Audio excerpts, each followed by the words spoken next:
अयोध्या के राम मंदिर में आज ध्वजारोहण हो गया। इसी के साथ राम मंदिर संपूर्ण हो गया। प्रधानमंत्री नरेंद्र मोदी और संघ प्रमुख मोहन भागवत ने मंदिर के शिखर पर ध्वजारोहण किया। यहां ध्वजारोहण अभिजीत मुहूर्त में किया गया।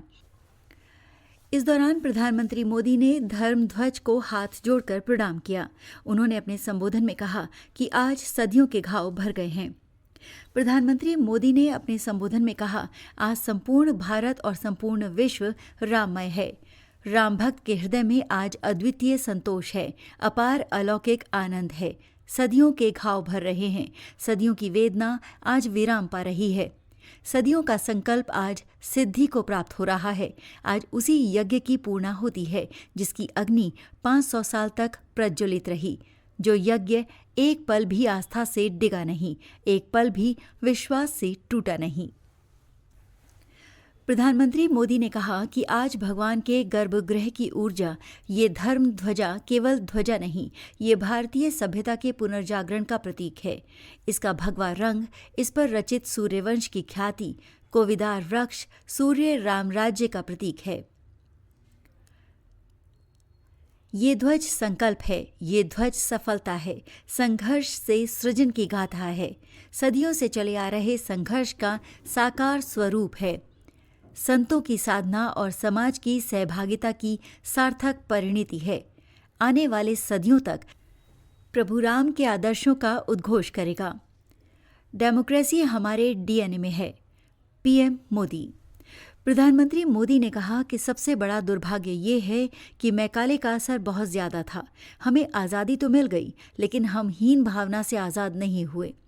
एक सोच बैठा दी गई कि विदेश की हर चीज़ अच्छी है और अपनी चीज़ों में कमियां हैं।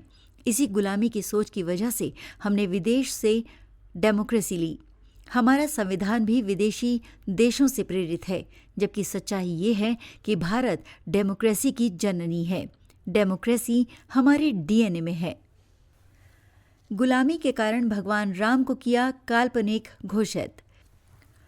प्रधानमंत्री मोदी ने कहा कि गुलामी की मानसिकता इतनी ज्यादा हो गई कि प्रभु राम को काल्पनिक घोषित किया जाने लगा। वो कहते हैं, गुलामी की मानसिकता हमारे सिस्टम के हर पहलू में बसी हुई थी। हमने नेवी के झंडे से गुलामी के निशान हटा दिए और छत्रपति शिवाजी महाराज की विरासत को स्थापित किया। ये सिर्फ डिजाइन में बदलाव नहीं, ये बदलती मानसिकता का पल था। ये एक ऐलान था कि भारत किसी और की विरासत के बजाय अपनी ताकत पर चलेगा। गुलामी की इस मानसिकता ने हमें रामत्व को नज़रअंदाज करने और राम को मनगढ़ंत कहने पर मजबूर कर दिया। हम अगले 10 सालों में इस मानसिकता से आज़ाद हो सकते हैं और फिर 2047 तक हमें विकसित भारत बनने से कोई नहीं रोक सकता। प्रधानमंत्री मोदी ने कहा कि अयोध्या वो भूमि है जहां आदर्श आचरण में बदलते हैं। ये वही भूमि है जहां राम ने जीवन शुरू किया। इसी धरती ने बताया कि एक व्यक्ति अपने समाज की शक्ति से कैसे मर्यादा पुरुषोत्तम बनता है। जब भगवान यहाँ से गए तो युवराज राम थे। वो लौटे तो मर्यादा पुरुषोत्तम बनकर लौटे। साथियों, विकसित भारत बनाने के लिए समाज की इसी सामूहिक शक्ति की आवश्यकता है। मुझे खुशी है कि राम मंदिर का दिव्य प्रांगण भारत के चेतना स्थली बन रहा है।